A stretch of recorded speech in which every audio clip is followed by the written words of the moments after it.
So even though in the relationship, they knew I was aggressive. They met me. Like they knew I was, a little feisty is what they call me, feisty.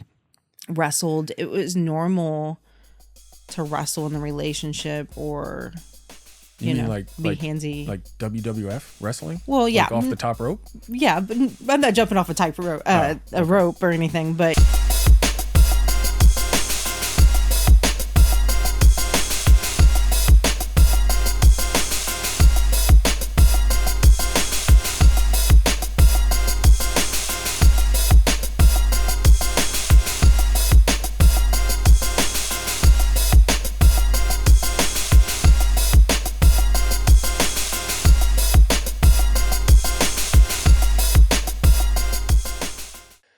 Thank you for joining us for another episode of Break That Cycle, where we turn your obstacles into opportunities. Today's episode is on healthy relationships, and I'm lucky enough to be joined here by Emma Martin. Emma, welcome to the podcast. Thank you for joining us today. Thank you, Bill, for having me. Absolutely. And we're here to talk about healthy relationships. And so naturally, I would like to talk about an unhealthy relationship, and you have some experience with that. A lot of the stuff that we do as adults comes from what we've learned as children. So we'll get into the toxic relationship that you went through. But first, let's talk about what was normal for you as a child. What did you witness growing up? Well, I think a lot of my childhood, it was more experience of more distant relationships. We weren't really together a lot, but I think it was more of the traditional, it's harsh discipline in parenting. For me, I think it was a little heavy and oftentimes confusing, just understanding like the harshness of the treatment or the consequence or the extreme of none. And I think having parents that were both, I think my mom was a little more soft and my father was a very more firm, discipline, like as most dads are. Yeah. Like smacked in the back of the head kind of thing. Oh yeah. Whoopings. We got whooped with the belt. There wasn't a lot of explaining. Oh, okay. Yeah,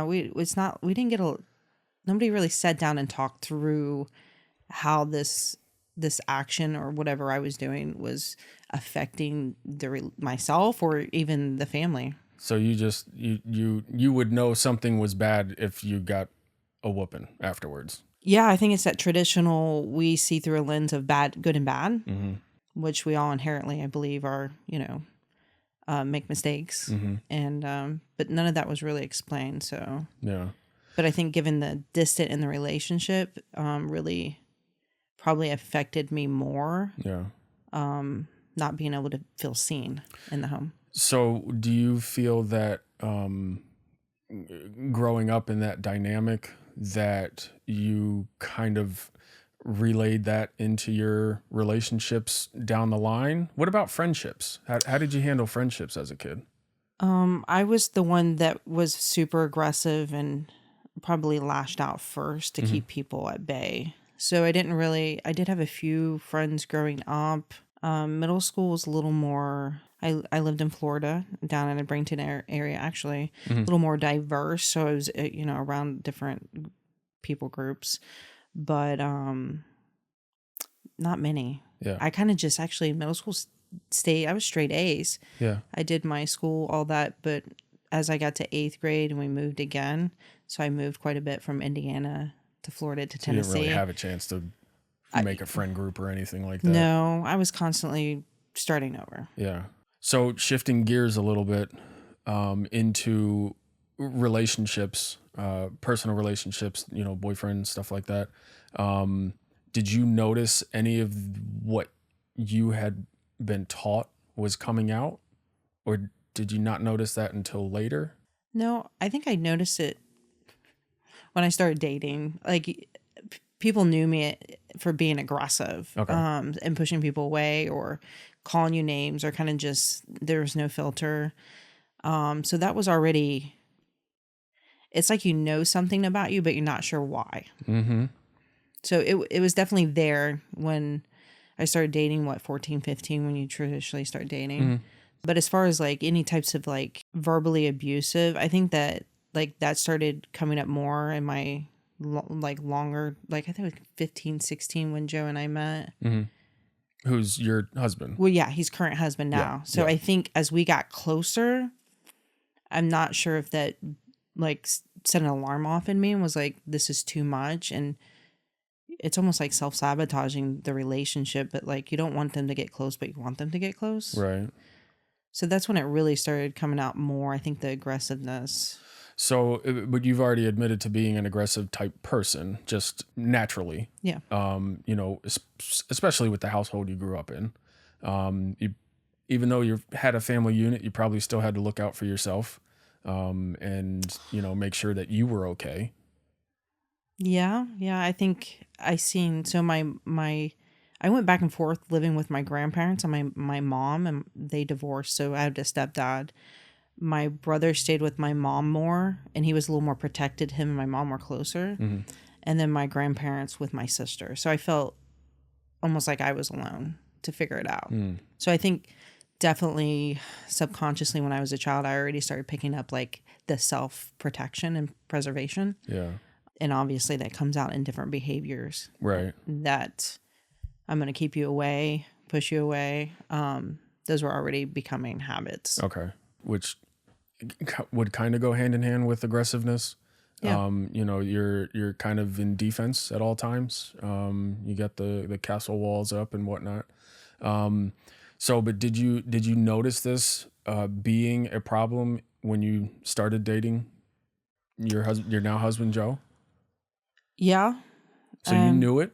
You knew it up front that you were a lot to handle. Yeah. Most people said I was a lot to handle, and my parents always said that too, Yeah. because I always pushed back. Even that aggressiveness would come out even if something was wrong, and I would push back, but again, it was kind of covered up. Mm.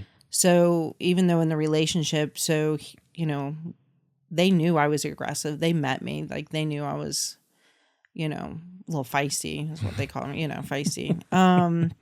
Wrestled. It was normal to wrestle in the relationship, or You mean know, be handsy. like WWF wrestling? Well, yeah, Like off the top rope? yeah, but I'm not jumping off a type rope, rope or anything. But yeah, but if you're wrestling like for dominance, like I always felt like I needed to be of dominance to not be dominated. Sure. I didn't want to be hurt or abused. We witnessed, you know, abuse in the home. I was gonna say, did you see that with your parents? Yes, Yeah. I seen that with my mom. Okay. And you know, my dad and her were too young. I didn't witness that, but with my stepdad, yeah. Okay. So little Emma saw mom suffering and said, I'm not gonna let anybody get over on me.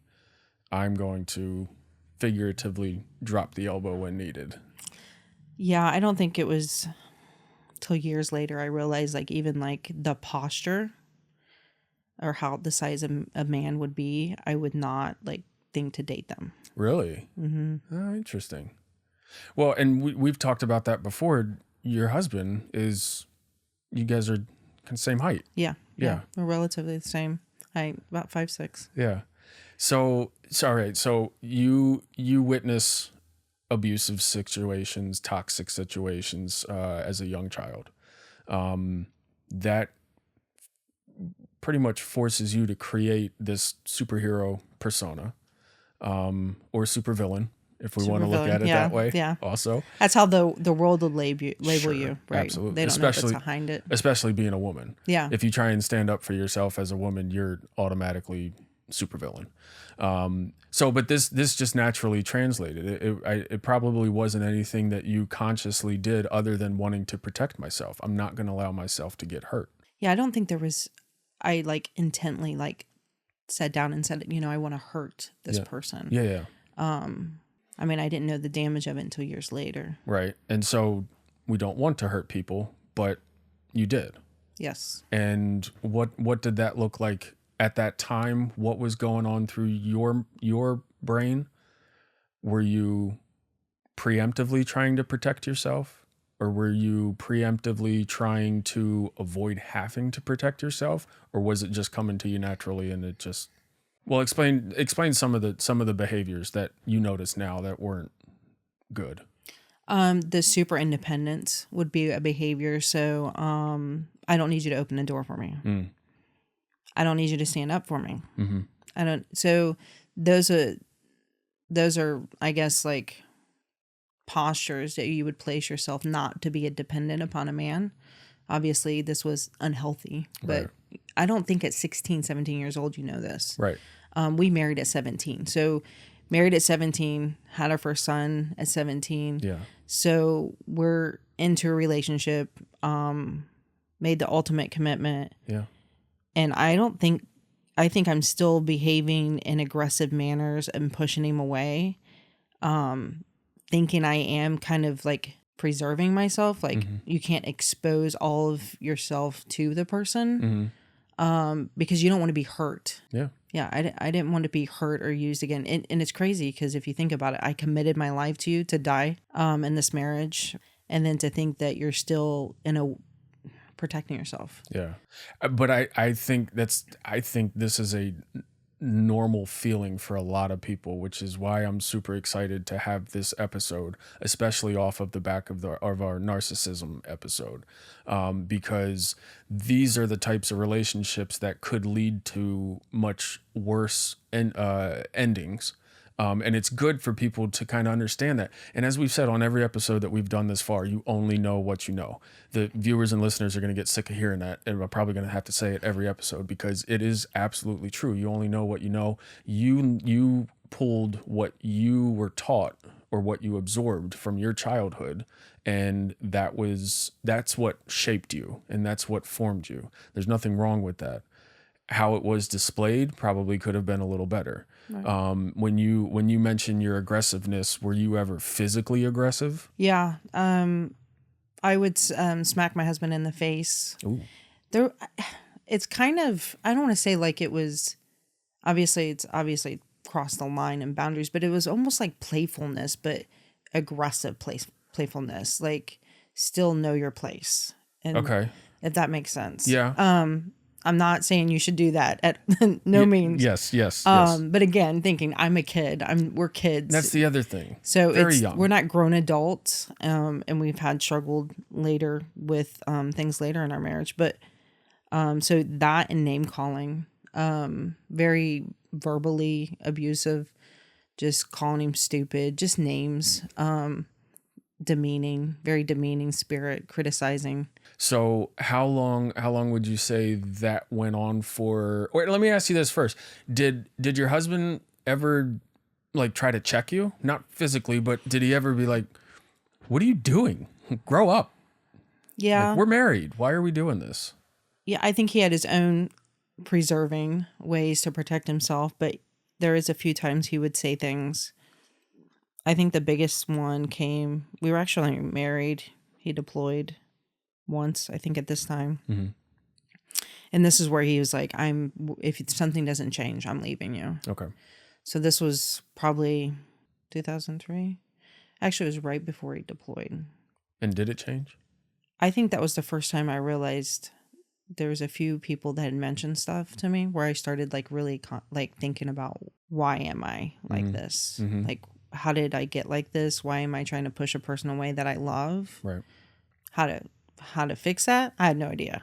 Yeah. I think the first step was just like, I need to contemplate, like a self-assess. Yeah. And so if you were the supervillain in this part of the story, there is an act 2 to this story, to where your husband became the supervillain. You mean like towards me? No, I mean as far as the infidelity. Oh, yeah. I guess it was actually before we got married. Okay. So it was an AIT. So no commitment we weren't even married yet. It didn't come out till later though. Oh, so okay, we were still in, normal, have the child, our first child. Actually 2002, 2003, after his first deployment. Okay. Is when you found out. Yeah. When it became like overly heavy and he admitted. Okay. Yeah. So he was secretly supervillain first then.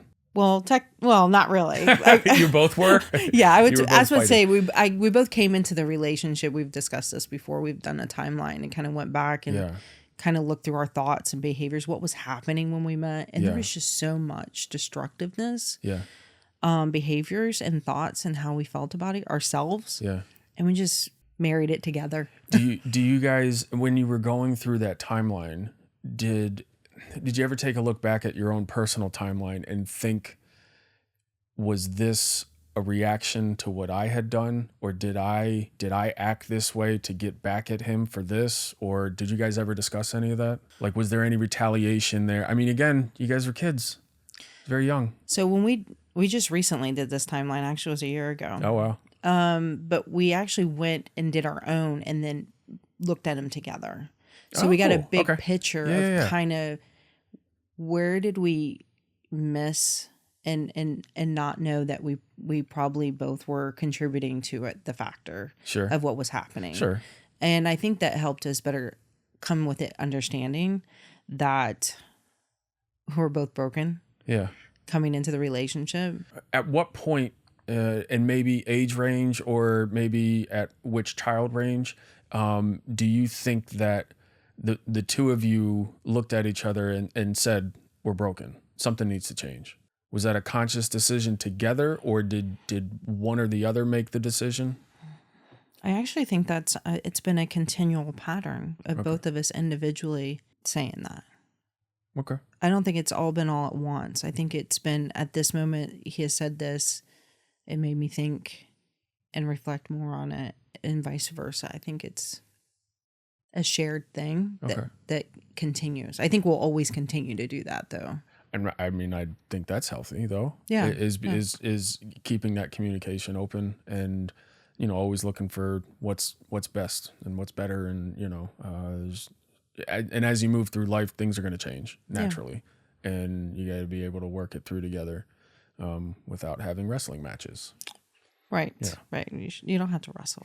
You can use your words, better words. Yeah, better I words. should say. Looking back, and you guys having that open communication now, looking back at it, what do you guys pick out that you could have done differently, or that you should have done differently in those early years? I guess this is where we try to apply it with our children and teaching them. Mm-hmm. Talking more, getting help. I wish we talked about, we wish we did counseling sooner. Mm-hmm. I love the answers, but at that time, at that age, you're probably still thinking, nothing's wrong. This is normal. No. This is what happened in my house growing up. Very normal for me, not normal And for so him. you don't know that it's toxic, right? And I think that's the hard thing for somebody in that relationship. And we see it all the time here at Mary and Martha House, is that we'll have someone come into shelter, and we start talking because they're homeless or whatever. We start talking to them, and then they discover they've been in a toxic relationship, in an abusive relationship. And they had no idea, because they're going off of what they've known. And some of them didn't even grow up in homes. Some of them were from orphanages. Some of them were passed around from foster parent to foster parent, and they don't know which way is up. And so not having that knowledge, you're not going to think anything is wrong. So how would somebody listening or watching this podcast be able to identify something going on in their relationship that is toxic, but they don't know? What types of things do they need to look out for? So from my side or from his? Let's do both. Okay, so we'll start with his side. Okay. I'll start with mine. So he would actually say things to me and like, I can't be your father or mother, or I can't be your father, your best friend, and your boyfriend. So knowing the relationship, knowing what you are expecting in the relationship, and communicating that, and is the person able to clarify that back? So my husband saying that to me made me realize like some of my behaviors were not realistic. Like, no, he can't be my father. So if I have father issues with relationship with my father, my husband can't fill that role. Sure. So that made me think of that. So him saying that, so we were young, but we were both, I guess, we were still very deep thinkers, I think, at that point. Okay. Still. So there is moments we have talked about it where if I was smacking or verbally abusive as much as I was then, that he probably should have set boundaries, or he probably should have just left. If it's a repeated act, asking how much am I willing to give here? That's a good question. And it's really good to look at the track record of people. Like, what are they showing me behavior wise? Yeah. Does their words match their behavior? Yeah. And I think that'll be a good segue moving on to our next segment, but it's the why put yourself through that when you could leave and maybe you should leave. But you're a curious case of making it work, and you and your husband are doing great now when both of you probably should have left at some point. But you made a commitment to each other, and you guys have continued to fulfill that. And when we come back, we're going to talk with Emma about transitioning from unhealthy to healthy relationships. But first, a word from our sponsors, Mary and Martha House.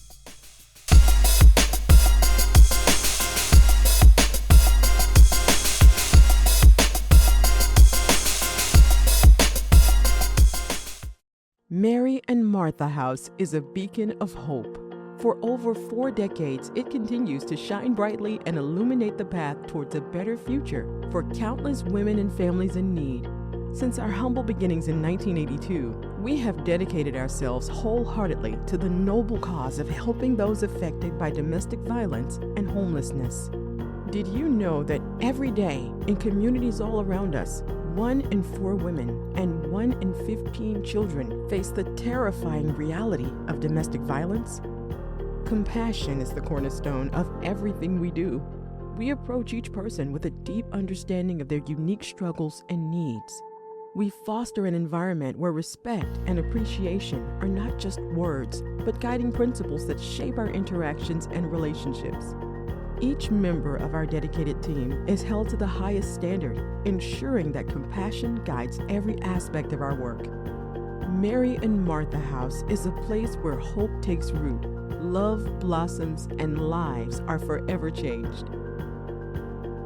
Please spread the word. Help raise awareness about Mary and Martha House by sharing their mission, success, stories, and upcoming events on social media. By amplifying their message, you can reach a wider audience and encourage others to get involved or make a donation. Please remember, even the smallest act of kindness can make a significant difference in the lives of those in need.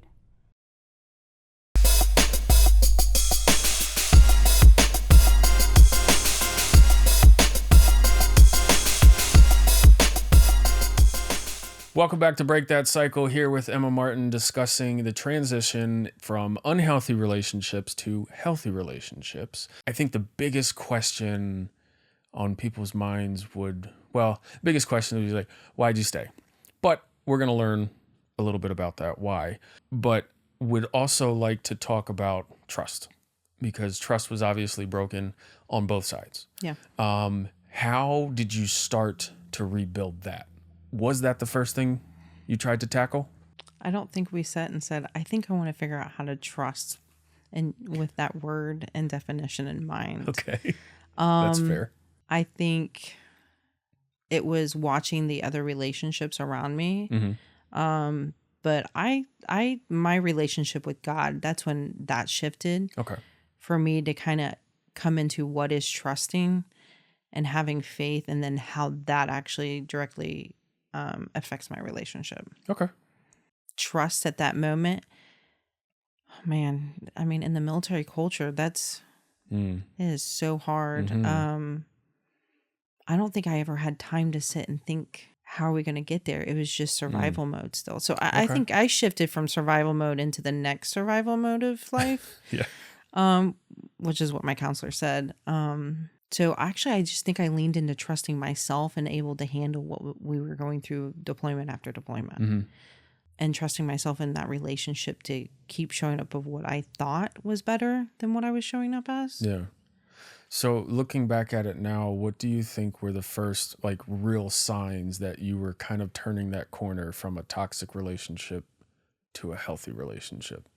Well, I'd say at first it was, and a lot of people do this, they focus on the behavior. Mm-hmm. So it's like you stay at home, you're Mm, you're taking care of dinner, you're doing your responsibilities and your roles, and you think that's kind of fulfilling it. yeah. But I think the real turning point for me was, I think asking more what we wanted out of the relationship. I mean, maybe that's more Asking too, yourself or the other person? well, Or both? myself first Yeah. too. But even I mean, it should be both ways as Sure. always. But like, I didn't want the relationship like my parents, and I remember saying that to myself one time. I was like screaming in the car, talking to God, and I was just like, I didn't want to have a broken relationship and marriage. I wanted to be a whole family, Mm-hmm. as what we think is whole, Mm-hmm. more connected. Mm-hmm. So I think I was already building the concept of idea of what I thought trust would be like, understanding my thoughts, coming into my feelings and how they're like shaping how I show up as a wife. Did you have any examples to go by? Because the only example you had up until that point was your own household, and we know that was what led to the unhealthiness to begin with. So, did you have anyone like friends or anything that you looked up to and were like, "Hey, we need to kind of be more like that"? No, I mean, I had Joe's mom around as, a wife, and she was very, very nurturing Mm-hmm. personality. I think my mom is too, actually. But I was trying to figure out how my personality didn't fit with the idea wife, Okay, which was in the mom, the nurturing type that is has opposite. a lot of feelings. Yes. And Yeah. is always there and, present. I couldn't connect there. And I Yeah. don't know if that was both personality and how I was raised. Yeah. So I remember looking at that, trying to figure out, okay, why is there a disconnect between this idea that people make you think a woman is Mm-hmm. as a wife Mm-hmm.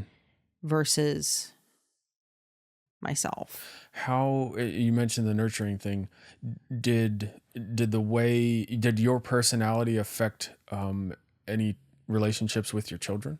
Oh, yeah. Yeah. Well, all of my kids we go over personalities and values. So, Yeah. that was when I realized like parts of my personality was a little harsh. Mm-hmm. And I've always focused on, getting the job done, knowing what your goals are. Mm-hmm. So goal focused, where I think some of my kids wanted to be more emotionally connected. Mm-hmm. And I don't think that came until later in my life, like beginning 30s, Yeah. before I started really connecting with myself. So pre-30s, you would have been the perfect Pee Wee football coach. Is that what you're saying? I don't know about that. Yell at all them kids. Yeah. Well, they'll say you're like the drill sergeant. They always think sometimes I was the one that was in the military, not. Yeah. But again, it goes back to you got to run the house, Yeah. and you're doing both roles. Yeah. So you kind of miss out on Being one or the other. You got to be Yes. everything. You got to be everything. Yeah. And a lot of times those lines get blurred. Right. Between you and your husband now, how do you guys handle conflicts? When you have conflicts that arise now that you know more about yourselves and know more about each other as a couple, what types of differences? How would teenage Emma and Joe handle this, and how do they handle it now? So teenage Joe and Emma were both avoidance and super independent people. So we pulled away. Okay. Now we ask, that would be a sign. So that's what we look for. Am I avoiding a conversation or am I moving towards them? So You say this to yourself. Mm-hmm. Yeah. yeah. Okay. So am I leaning in? Yeah. Am I finding myself being super independent, like I can take care of things on my own? Or am I being in a healthy dependent, like asking him what he thinks about something? Right. Like, how would you handle this instead of just taking over? Because that was natural for me.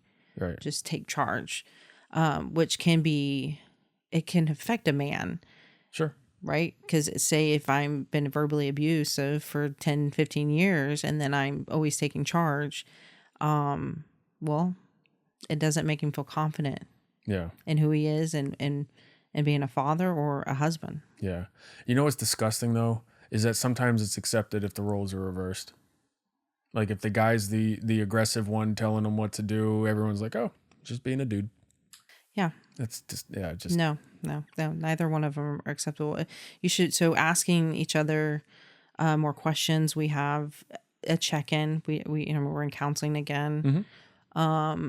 Personality wise, I'm more of a direct communicator. So knowing sometimes I process things like talking him out with somebody where he has to internalize it first. Okay. So just learning more about how we communicate to each other. Yeah. And then knowing our strengths in the relationship. So I'm really good at following through and like strategically, like, this is what's next. This is like next steps and where we're Right. going. He's really good at comforting and that nurturing part of that. You know, Sure. his mother was very nurturing and very there for him in that. And I think that really That was grounded him. a good example for him Yeah. to have as a child, you know? I think that's great. So you want to look internally first, see if there's conflicts that you're avoiding. And then if there is a conflict you're avoiding, you go head in. Well, I wouldn't say go head in because that's what I would do before. I would say, there's something that's been on my mind. I feel the weight on me, like it feels heavy, and it's something I think we need to walk out. Yeah. And that means just sit down and talk about it. Yeah. I'll usually tell him it's like a subject matter, or maybe it was a trigger of where I was hurt. He'll say, okay, that will give him time to sit and think first to prepare. Because you know his process to do it internally first, and then you guys can have that conversation. Yeah, because you don't want to force the space. And Right. I've learned that even in coaching, like sometimes somebody may be ready there, but the other person has to be warmed up. Sure. So it's just knowing that about each other. Yeah, no, that makes sense.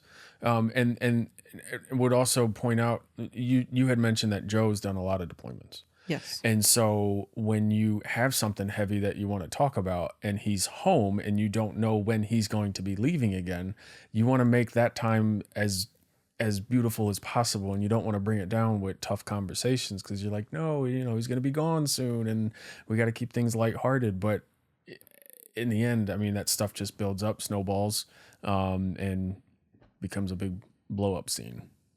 Lots of them. So you mentioned you guys are in counseling, which is a good practice to do and just to keep continuing to learn each other. Do you guys have any other rituals? That sounds a little weird, but like things that you guys do together or as a family, something, like Taco Tuesday or something that is on a schedule that keeps you guys kind of grounded? Well, since our kids are both all like out of the house, we've had to transition a lot lately of him retiring and moving, and then 3 of our kids, 2 left already, and then 1 graduated. That's been a little disruptive, but I think what we've held on to would be those check-ins, like weekly checking in. Now, when you say check-in, explain, because when I first heard of check-in, I had no idea what you were talking about. So a check-in is like it's your self inventory, but you're doing that individually and then coming together and discussing it. And it's going to be around your thoughts, your feelings, even your sexuality, your sexual intimacy. Like, where are we at? Are we satisfied? Where are we spiritually? Where do we feel like, is there something unresolved that is just weighing on us that we feel that we need to circle back around to? It's not something religious, like you want to just do it all the time, but you do want to get yourself into the habit. Okay. And just put it at the forefront. So it's not something that's scheduled, but If we haven't had one in a while, let's go ahead and do it. And it doesn't have to mean that anything's going wrong. No. It's just a check-in. Yeah. I mean, life throws hardballs at you all the time. So it could be something happening at work. Yeah. And it's still weighing on you, and you want to talk about it. Yeah. So I'm curious about your story because and as we said before, there were probably plenty of times where you or your husband should have just called it quits and left, but you didn't. So what advice do you have to people that And I would like to preface this again by saying if there's any type of abuse going on, you need to get out of that situation. But maybe if it's a scenario where you guys just maybe aren't connecting, and what would you say to people that are having a hard time connecting in addition to maybe these check-ins? What types of methods or what would help them continue to start growing? So, I would say so there's like 6 different types of intimacies. And so, Okay. yes. So I would say learn them. Exploratory is one of them. Emotional, physical. I don't know. There's a lot. So, Okay. intellectual is one. Okay. And that's usually 2 people that are really strong, deep thinkers. Like they're we call them T's and the Myers-Briggs, but your philosophers, people that theorists that like to think and brainstorm, and they're, you have to identify what intimacies you are. So if you feel like you're off a little bit and you need to reconnect, emotional intimacy is the foundation. Okay. So number 1, that needs to be worked on. And if you feel like you're not emotionally connected, there may be something that's just not been mended yet. Okay. So you're looking at identifying what that is. And then this is going to be the hardest thing for people to realize. It has to be exposed, meaning you have to be vulnerable in it. And it is a risk of rejection. Sure. Or even abandonment. Yeah. But if that's where you're trying to get to, these are the parts of the bridge that you're starting to build to connect. So I shared with my husband, I'm like, I feel like we need to get back to counseling because I feel emotionally distant, which in the military life, we were really good at exploring, like going on trips and doing like visiting places and just activities. And we love being out, like hikes. So that's one of those intimacies that kept us glued together. The intellectual one and, physical. So you have a lot of those, but when the emotional is neglected, that's a priority. So, but the other ones can serve as a bridge to get back there. Oh, okay. Yeah. All right, that makes sense. Yeah. What do you define as a healthy relationship now? Going through, and I know that's a very open question, and you'd like more direct questions, but think back to what you thought was a healthy relationship, or just what you thought a relationship was. Didn't know any different. This is what I grew up with. This is where I'm at now. It's the same thing. Everything's fine. What would you define as the healthy relationship now? So I would say for me, healthy relationship would be defined by where I can share my most deepest secrets and failures, fears with the person, where I'm confident in my decision making and my feelings are valid. So my response and my behavior would show up that's aligned to who I am.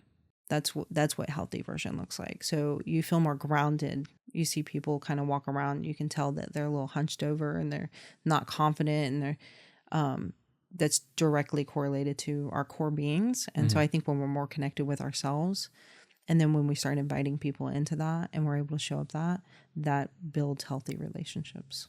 And you mentioned that your turning point of kind of understanding your own part in the relationship was when you started leaning on your faith. And there are many people out there that are, I'm sure, having to deal with those types of toxic traits. Maybe it's not completely lost, but maybe just little things here and there that may fester and may grow. And they may need to lean on their faith as well. But how would you recommend, what signs would you look out for now to say, okay, maybe we need to up our communication, or maybe we need to start doing these check-ins, or, is there anything that you think people could pick out? Maybe something that's said or something that's done, or the walking away. I mean, that's one right there when you get into a conflict and you're like, okay, we'll talk about this later. And that might be a sign right there. Well, the sign, not just walking away, but do they return?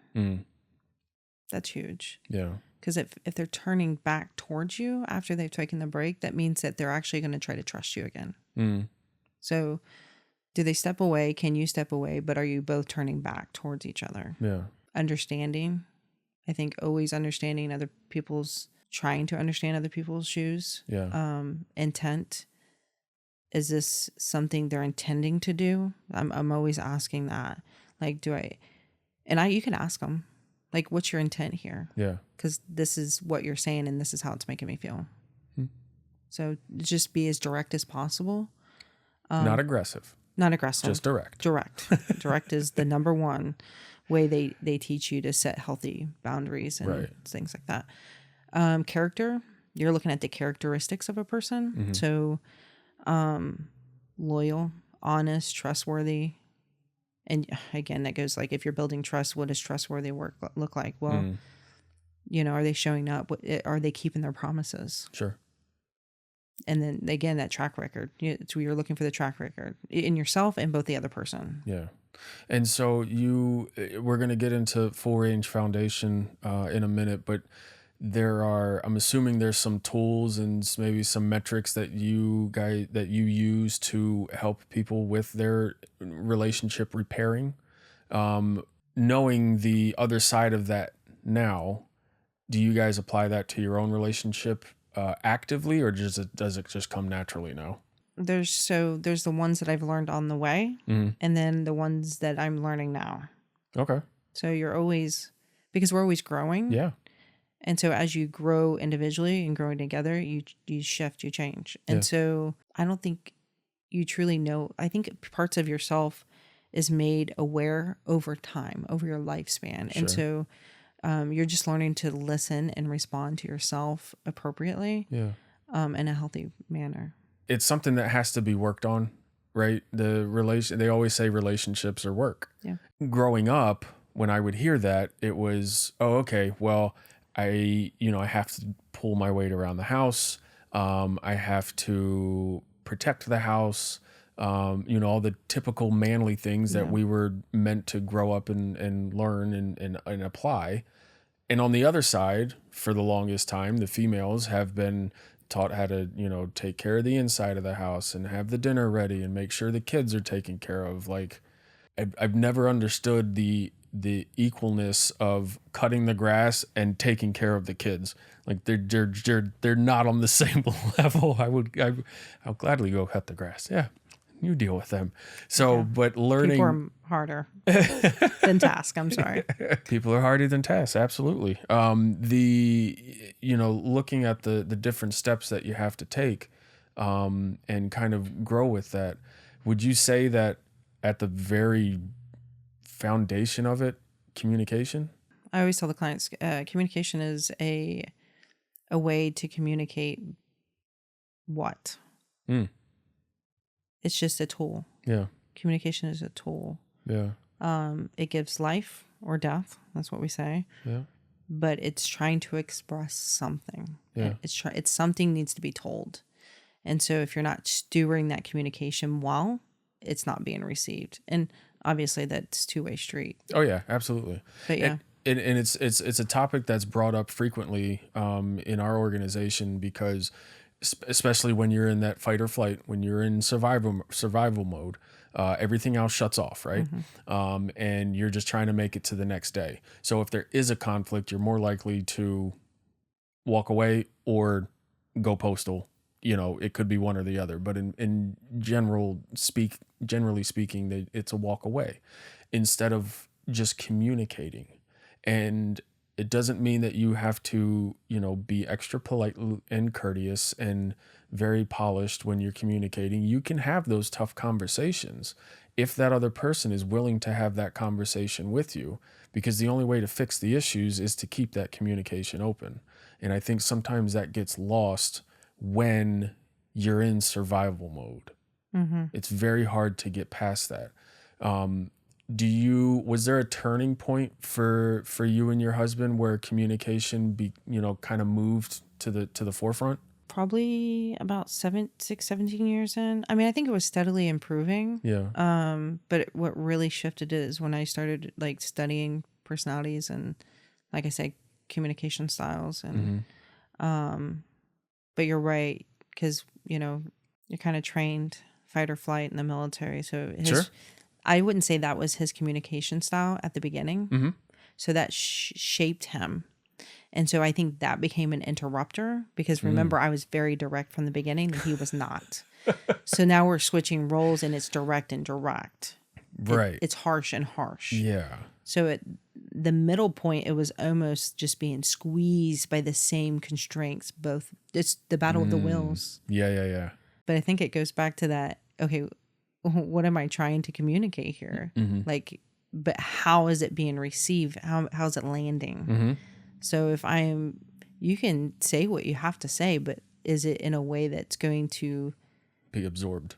Yeah. Yeah. And not hurt somebody. Yeah. I mean, I should say, you got to be cautious with that. Sometimes you say things that's hard that the person has to receive. Sure. Like you're living in sin or what you're doing is hurting somebody. Sure. Like, I'm sorry, I'm not going to sugarcoat that. Yeah. If your actions, even in the marriage, is hurting me, it's my job as the spouse to say, whoa, you're hurting yourself, you're hurting me, you're hurting the family. Sure. And that's a lost thing at this point, I think, with women and wives and marriage. So I was really good at doing that, but I wasn't good at it landing it well. Yeah. So, but you've learned a lot of techniques along the way. You've been doing a lot of studying, and you have formed Full Range Foundation, which I would love to get into. We got to take one more break. On the other side, when we come back, Emma is going to talk to us all about Full Range Foundation. We'll be right back.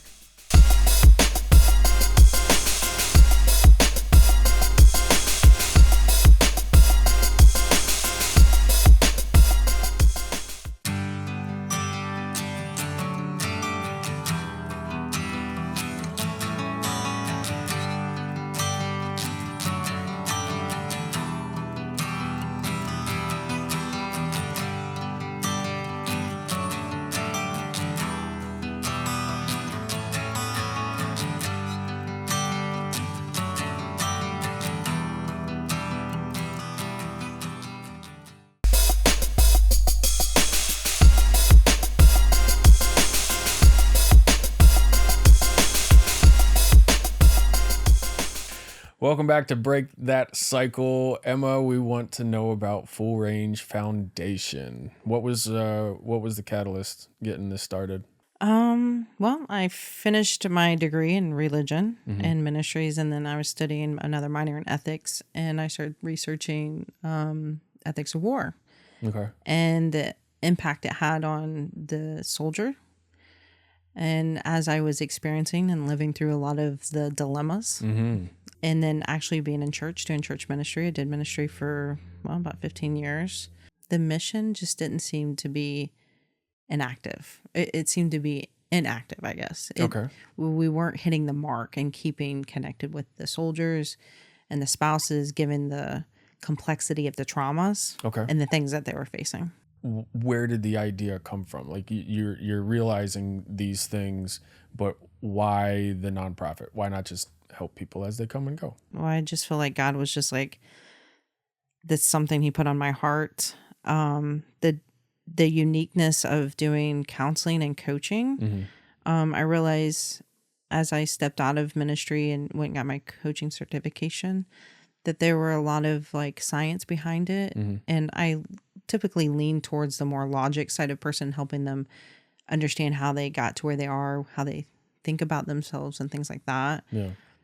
Which had to do a lot with the identity. And so the idea just, Christy Hannon, I should say. Christy, who she's was on episode 2. Yep. And she's our mental health counselor here in Florida and then virtual space coach. She and I did a retreat with women, and we started realizing like people just gravitate towards us. And it was a mix of women, military, non-military. They've dealt with trauma, non-trauma. And so we started working together, just building, I wouldn't say programs yet, because we didn't have programs yet. It was just her and I working in the space with women. Sure. And then we started going to conferences with like American Legion guys. Okay. And writers. And so we realized we can connect well with different demographics, like, and the guys were really receptive, and they were opening up, sharing their stories about their trauma, sexual trauma, all the above. Yeah. And we just kind of just leaned into that and just felt like that's a direction we need to go in. How scary was that? I think scary comes up every once in a while still. Because I think, what was I thinking? There's lots of hats. Yeah. But honestly, if I don't know something, I try to teach myself Sure. or ask somebody, find somebody that knows how to do it. But I just rely on the Holy Spirit, because there's a lot of times I'm just like, I don't know what I'm doing. Are you able to pull any of your experiences from your own personal relationships into influencing certain things that made Full Range Foundation? Yeah. I think a lot of the experiences and me, the processing of learning myself kind of is what shaped kind of like how the program's designed. So we work with 5 different concepts, and that's who you are, like your identity. It's core, that your identity is the foundation basically, but it's like the authority of yourself. Like, what does that mean? Your emotional repertoire, we call it emotional range. Your self-concept, how you've come to believe, the beliefs you've come to think about yourself, how other people think of you, Okay. and then how you actually are. So the self-concept's a very unique concept that people just really don't know how disruptive it gets after trauma. And Sure. I experienced most of that, like how it affected my relationship with God. There's moments where I'm second guessing and I'm not knowing. There's moments where I'm like fully just relying on God. And then obviously how that affected my relationship with others. So a lot of that I experienced firsthand. Yeah. And so the clients that you see, is one of them, or at least one of them, a military, either active or veteran? Yeah. So your foundation is specifically geared towards veterans. Veterans and their spouses. Okay. And we had siblings. So we had a daughter, a Vietnam daughter. She was raised in a very home of PTSD. There's a lot of secondary trauma. Yeah. She's come through our program, still works with us. Okay. So yeah, it just, anybody that's directly impacted. Yeah. What type of results do you see Full Range Foundation getting with those couples who probably came in broken, probably weren't talking to each other, probably dragging one or the other to get into, the session? But what types of results do you guys see after some good heartfelt talks are had? A lot of it is self-discovery. So it depends on the relationship. Like one couple we've had for 3 semesters. So we take the time working with them individually before we bring them together. Okay. So we're focused on the marriage as an end result, repair and all that. But sometimes we have to do the work ourselves. And so we focus there. Building emotional awareness, being able to identify and process our emotions healthy is first stage. Okay. Like, as far as like, I would say pastoral counsel, that's kind of where I sit more in. It's more exploring themselves and their relationship with God. Just, when was your first time you encountered God? What was it? How to make you feel? Like, what was the experience like? And then even where the places we struggle, a lot of veterans that I've talked to struggle with the questioning. They have questioned God about fearing the loss and the suffering and things like that. And unfortunately, the church has done not so good job in making it acceptable to ask questions. And so I just allow them to have that space, because I believe God just wants us to come in whatever way. Yeah. So you just, like David did in the Old Testament and Psalms, like, sin and all, he showed up. Yeah. This is all of me. And so I just try to represent that in the space. Nice. So a lot of that is self-discovery. So they're learning a lot of what trust looks like even in that space, because we're building that idea of what it is to feel safe. Yeah. And they probably haven't felt that way for a long time. If ever. Or if ever. So obviously when there's, marriage counseling for the normal, what we'll quote unquote normal, looks like is a lot to deal with at that, even in that juncture. But there's unique challenges that come to a military couple. What types of challenges, those unique challenges, are you seeing, and do you differ from a traditional marriage counselor to combat those unique circumstances? Yeah. So that's a loaded question. It's definitely different. I will say hurt is hurt, pain is pain. And I think we all can say that we've shared in that. But the experiences is what makes the difference. Okay. So a veteran wanting to share with another veteran, that connects him more. So he feels more open and safe there. And that culture actually breeds the trust for you guys to trust one another, but not trust the wife. Yeah. So that sets that you don't go to another job, like a guy's a lawyer or your job here. Yeah. They're not teaching you to distrust your wife. Right. They're not teaching you to say, oh, it's all about this commodity, Yeah. this group here. And so that culture really does cultivate the response, Yeah. And so that changes it, but you're also dealing with the moral dilemmas. Like people are watching, have to take a life, or they're watching it, they're witnessing it, or, somebody about killed them, or they were hurt, physically wounded, spiritually wounded. So and just like any work that deals with a lot of where we call it the dark spaces, where people have been just hurt after hurt and so much pain, those behaviors and how they're acting, it impacts the people, the caretakers to that. Sure. And so you're doing that constantly. So the job kind of just, I don't know what the word is. It's natural, in a way. Naturally forms it that way. Yeah. And so it does sit differently than civilians' marriages. So with that, you have to use probably different tactics than a traditional counselor.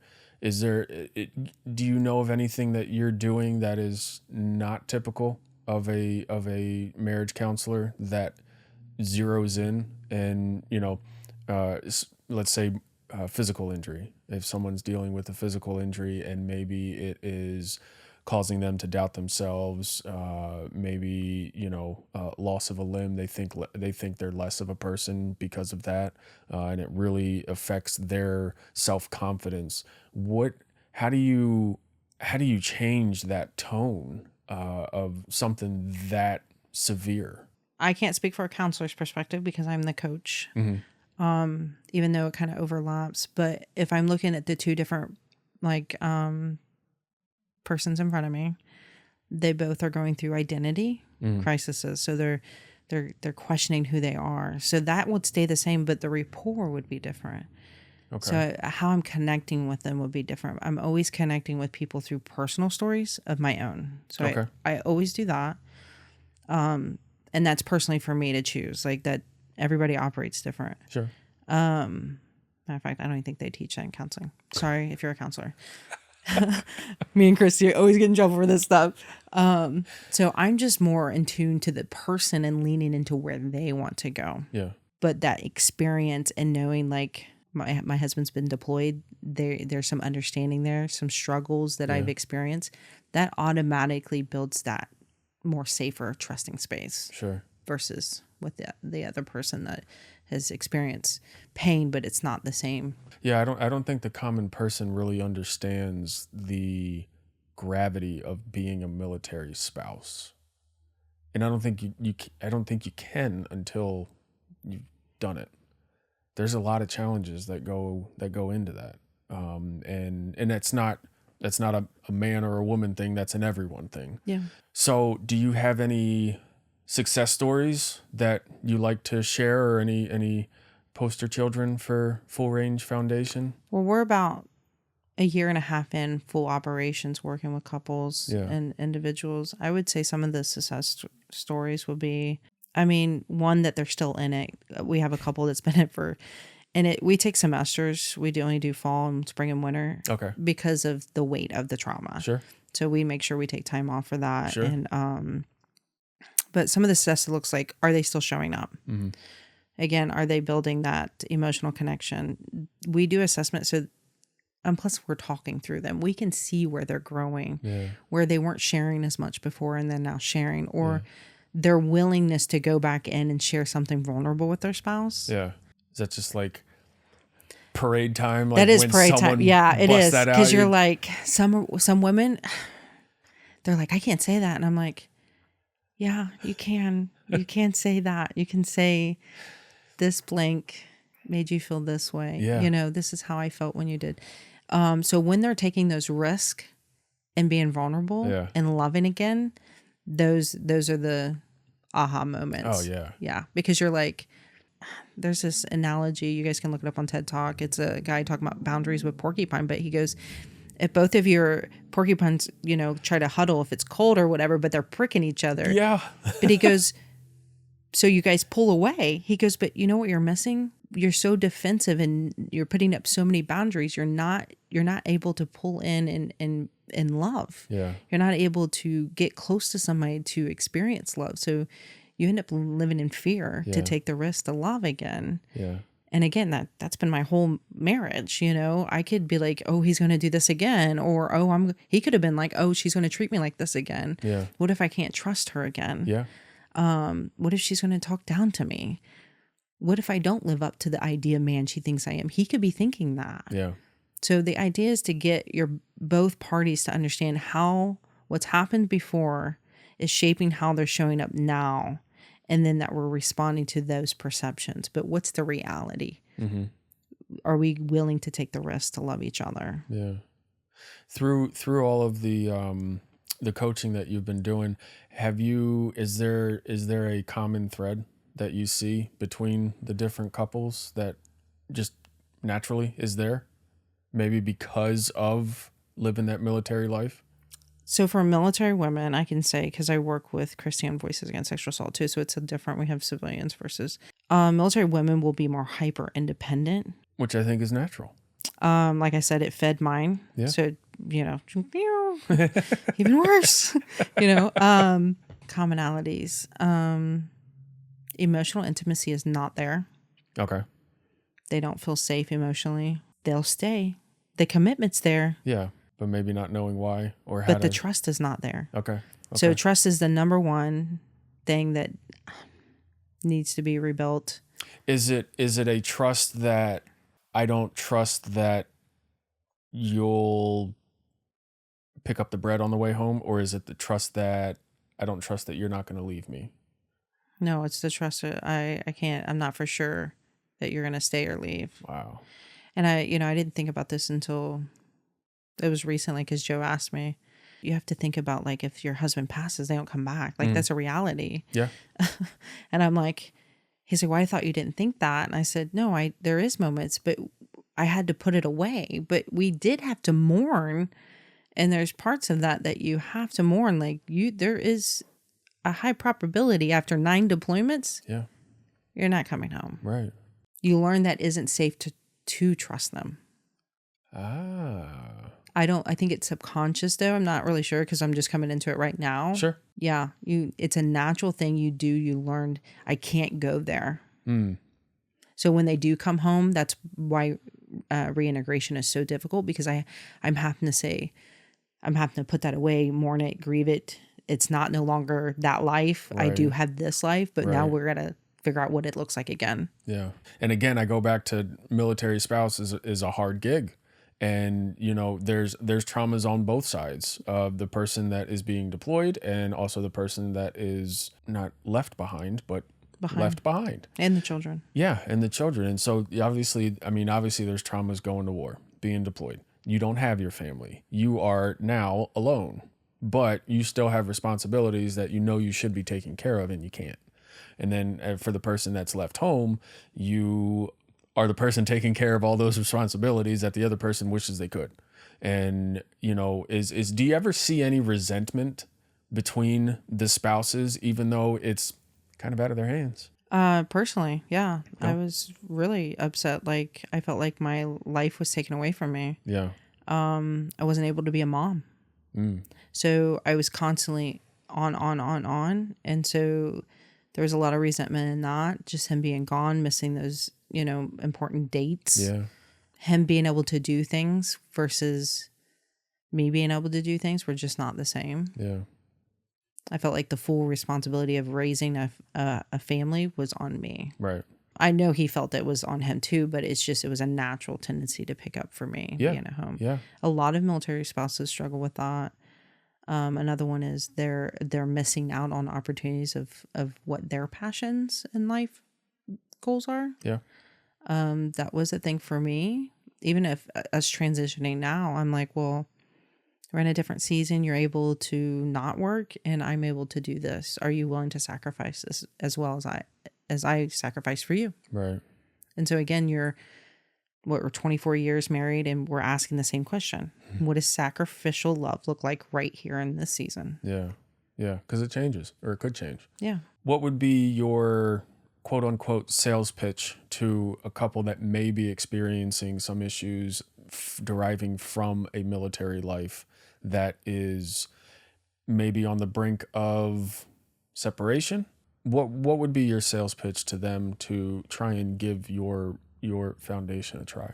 Never good at sales pitches. Not a salesperson. I need you to be aggressive, be direct. Okay, go for it. We got this. I would say, I would ask you what's been working. You know, do you still feel disconnected? Do you still feel like you don't have answers? And do you feel disconnected from yourself? Yeah. Because that's what we do. We help you reconnect with yourself, who you are. Nice. And we help you identify some of the barriers.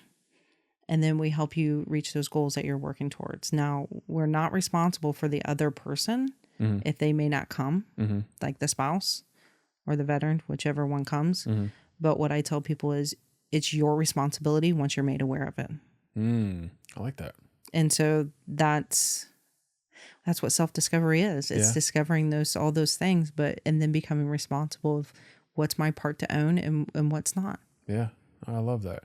How do people support Full Range Foundation? What can we do to support you? Donations, in-kind donations, events. I know, Chrissy, we just got a new building, so Congrats. yes, I'm super excited about being able to do workshops. Yeah. Whether it's coaching or it's mental health coaching. There's different types of coaching, whether people are transitioning careers, maybe they're identifying their values, what the next job is they want to do. Right. We do all that.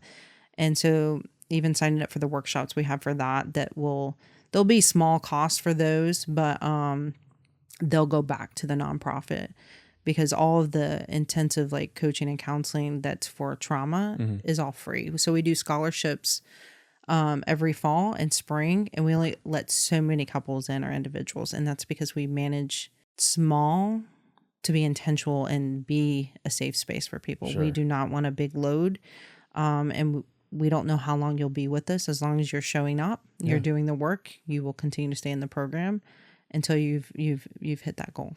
Awesome. Well, Emma, I want to thank you very much again for coming out. A lot of good knowledge, and I think a lot of things that people could pull from this episode if they're in that situation. I'm going to have the links up for Full Range Foundation so people know how to get a hold of you. So thank you very much for coming out. You're welcome. Thank you. I appreciate it. Thank you for joining us for this episode of Break That Cycle. And as always, keep learning, keep growing, and keep breaking that cycle. We'll see you next time.